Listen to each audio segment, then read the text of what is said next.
Frères, vous avez été appelés à la liberté. Seulement ne faites pas de cette liberté un prétexte pour vivre selon la chair, mais rendez-vous, par la charité, serviteurs les uns des autres. Car toute la loi est accomplie dans une seule parole, celle-ci: tu aimeras ton prochain comme toi-même. Mais si vous vous mordez et vous dévorez les uns les autres, prenez garde que vous ne soyez détruites les uns par les autres. Je dis donc, marchez selon l'esprit, et vous n'accomplirez pas les désirs de la chair. Proverbes, chapitre 3, versets 1 à 12. Mon fils, n'oublie pas mes enseignements, et que ton cœur garde mes préceptes, car ils prolongeront les jours et les années de ta vie, et ils augmenteront ta paix. Que la bonté et la fidélité ne t'abandonnent pas, lis-les à ton cou, écris-les sur la table de ton cœur. Tu acquerras ainsi de la grâce et une raison saine aux yeux de Dieu et des hommes. Confie-toi en l'Éternel de tout ton cœur, et ne t'appuie sur ta sagesse. Reconnais-le dans toutes tes voies, et il aplanira tes sentiers. Ne sois point sage à tes propres yeux, crains l'Éternel. Et détourne-toi du mal, ce sera la santé pour tes muscles, et un rafraîchissement pour tes os. Hébreux chapitre 13, versets 15 et 16. Par Jésus, offrons donc en tout temps à Dieu un sacrifice de louange qui consiste à célébrer son nom. Ne néglige pas de pratiquer la bienfaisance et l'entraide. Voilà les sacrifices auxquels Dieu prend plaisir. Dans la vie, il arrive que nous rencontrions des défis, des moments où nous doutons, où les épreuves semblent infinies. Pourtant, Jésus-Christ nous a donné une promesse puissante, inscrite dans le livre de Marc, chapitre 11, verset 24. C'est pourquoi je vous le dis. Tout ce que vous demandez en priant, croyez que vous l'avez reçu, et vous le verrez s'accomplir. Mark 11, 24. Ce verset nous rappelle une vérité profonde. La foi est la clé. Jésus ne nous dit pas de demander avec hésitation ou doute, mais de croire fermement que ce que nous demandons, nous le recevons déjà en esprit. La foi est l'ancrage qui nous permet de voir l'invisible et de vivre selon les promesses de Dieu, même avant qu'elles ne se manifestent dans notre vie. Si nous croyons dans notre cœur que Dieu peut répondre à nos prières, si nous avons confiance en sa fidélité, alors il nous accordera ce que nous demandons. Mais la clé est la foi active et vivante. Croire, c'est plus que prononcer des mots. C'est vivre dans la conviction que l'Éternel est capable de faire ce qu'il a promis. Ne laissez pas les doutes ou circonstances déterminer votre réalité. Rappelez-vous que l'Éternel, notre Dieu, est tout-puissant, et si vous croyez en lui, rien n'est impossible. Votre foi en lui peut déplacer des montagnes, transformer les obstacles en opportunités et vous amener à expérimenter la manifestation de ces bénédictions dans votre vie. Aujourd'hui, faites un acte de foi. Demandez avec confiance, croyez avec assurance et voyez Dieu agir dans votre vie. Vous n'êtes pas seul dans ce voyage. Dieu est avec vous et ses promesses sont sûres. Croyez et vous recevrez. Que l'Éternel Dieu vous bénisse. Mon fils, ne méprise pas la correction de l'Éternel et ne t'effraie point de ses châtiments, car l'Éternel châtie celui qu'il aime, comme un père l'enfant qu'il chérit. Je te montre la voie de la sagesse, je te conduis dans les sentiers de droiture. Ecclésiaste, chapitre 7, versets 10 à 14. Garde-toi de dire, comment se fait-il qu'autrefois, les choses allaient mieux qu'aujourd'hui? Car ce n'est pas la sagesse qui te dicte une telle question. La sagesse vaut mieux qu'un héritage. Elle est avantageuse pour ceux qui voient le soleil. La protection qu'offre la sagesse est comme celle que procure l'argent. Mais la sagesse a un avantage. Elle fait vivre ceux qui la possèdent. Considère l'œuvre de Dieu. Qui donc pourra redresser ce qu'il a tordu? Au jour du bonheur, jouis du bonheur. Et au jour du malheur, réfléchis. Car Dieu a fait l'un et l'autre, si bien que l'homme ne peut rien découvrir de ce qui doit lui arriver. Apocalypse, chapitre 1, versets 7 à 20. Voici, il vient avec les nuées, et tout œil le verra, même ceux qui l'ont percé, et toutes les tribus de la terre se lamenteront à cause de lui. Oui, Amen. Je suis l'Alpha et l'Oméga, dit le Seigneur Dieu, celui qui est, qui était et qui vient, le Tout-Puissant. Moi, Jean, votre frère, qui ai part avec vous à la tribulation, au royaume et à la persévérance en Jésus-Christ. J'étais dans l'île appelée Patmos à cause de la parole de Dieu et du témoignage de Jésus-Christ. Je fus saisi par l'Esprit au jour du Seigneur, et j'entendis derrière moi une voix forte, comme le son d'une trompette, qui disait « Ce que tu vois, écris-le dans un livre, et envoie-le aux 7 églises, à Éphèse, à Smyrne, à Pergame, à Thyatire, à Sardes, à Philadelphie et à Laodicée. » Je me retournai pour savoir quelle était la voix qui me parlait, et après m'être retourné, je vis 7 chandeliers d'or et, au milieu des 7 chandeliers, quelqu'un qui ressemblait à un fils d'homme, vêtu d'une longue robe et ayant une ceinture d'or sur la poitrine. Sa tête et ses cheveux étaient peau blanc, comme de la laine blanche, comme de la neige. Ses yeux étaient comme une flamme de feu.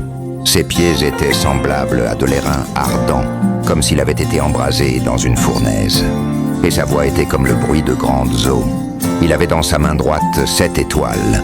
De sa bouche sortait une épée aiguë, à 2 tranchants. Et son visage était comme le soleil, lorsqu'il brille dans sa force. Quand je le vis, je tombai à ses pieds, comme mort. Il posa sur moi sa main droite, en disant « Ne crains point, je suis le premier et le dernier et le vivant. J'étais mort, et voici, je suis vivant au siècle des siècles. Je tiens les clés de la mort et du séjour des morts. Écris donc ce que tu as vu, ce qui est, et ce qui doit arriver ensuite, le mystère des 7 étoiles que tu as vu dans ma main droite, et des 7 chandeliers d'or. Les 7 étoiles sont les anges des 7 églises et les 7 chandeliers sont les 7 églises. » Actes des Apôtres, chapitre 17, versets 28 à 31. En effet, c'est en lui que nous avons la vie, le mouvement et l'être, comme l'ont ainsi affirmé certains de vos poètes, car nous sommes ses enfants. Ainsi comme nous sommes ses enfants, nous ne devrons pas imaginer la moindre ressemblance entre la divinité et ses idoles en or, en argent ou en marbre que peuvent produire l'art ou l'imagination des hommes. Or, Dieu ne tient plus compte des temps où les hommes ne le connaissaient pas. Aujourd'hui, il leur annonce à tous et partout qu'ils doivent changer, car il a fixé le jour où il jugera le monde entier en toute justice, par un homme qu'il a désigné pour cela, ce dont il a donné à tous une preuve certaine en le ressuscitant d'entre les morts. Jean, chapitre 15, versets 26 et 27. Quand sera venu le Consolateur, que je vous enverrai de la part du Père, l'Esprit de vérité, qui vient du Père, il rendra témoignage de moi. Et vous aussi, vous rendrez témoignage, parce que vous êtes avec moi dès le commencement. Proverbe chapitre 4, versets 13 à 19. Tiens-toi ferme à l'éducation qui t'a été donnée, ne la rejette pas.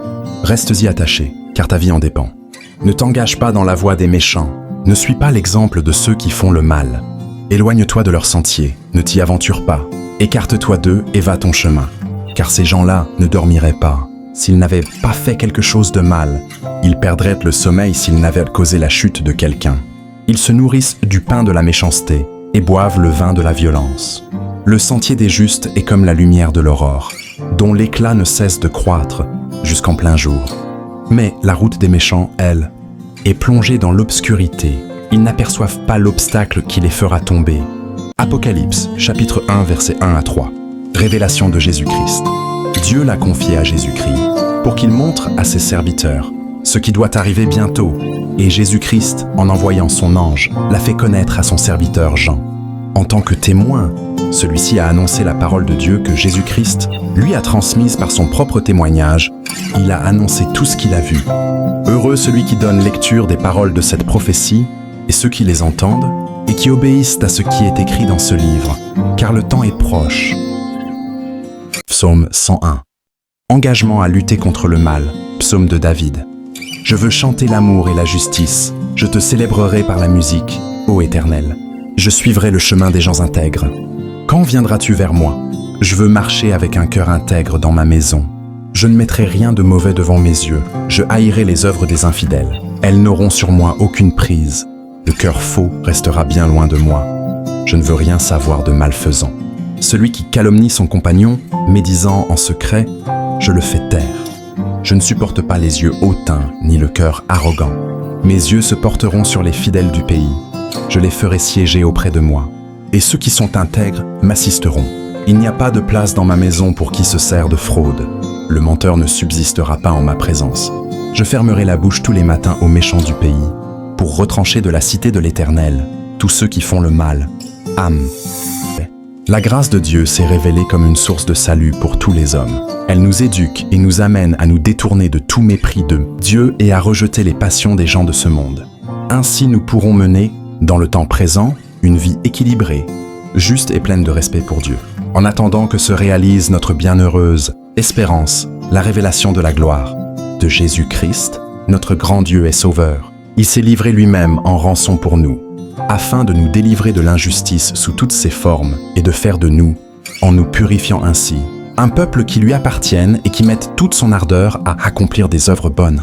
Voilà ce que tu dois enseigner, dans quel sens il te faut encourager et reprendre les gens. Fais-le avec pleine autorité. Que personne ne te traite avec mépris. Ecclésiaste chapitre 5, versets 17 à 19. Voici ce que j'ai constaté. Le bonheur qui convient à l'homme est de manger, de boire et de jouir de ce qui est bon au milieu, de son travail qui lui donne tant de peine, sous le soleil, pendant les jours que Dieu lui donne à vivre. C'est là ce qui lui revient.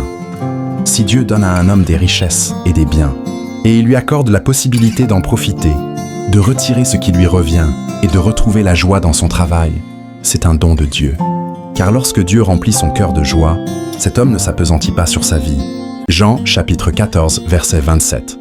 Je pars, je vous laisse ma paix, c'est ma paix que je vous donne. Je ne vous la donne pas comme le monde la donne. C'est pourquoi, ne soyez pas troublés et n'ayez aucune crainte en votre cœur.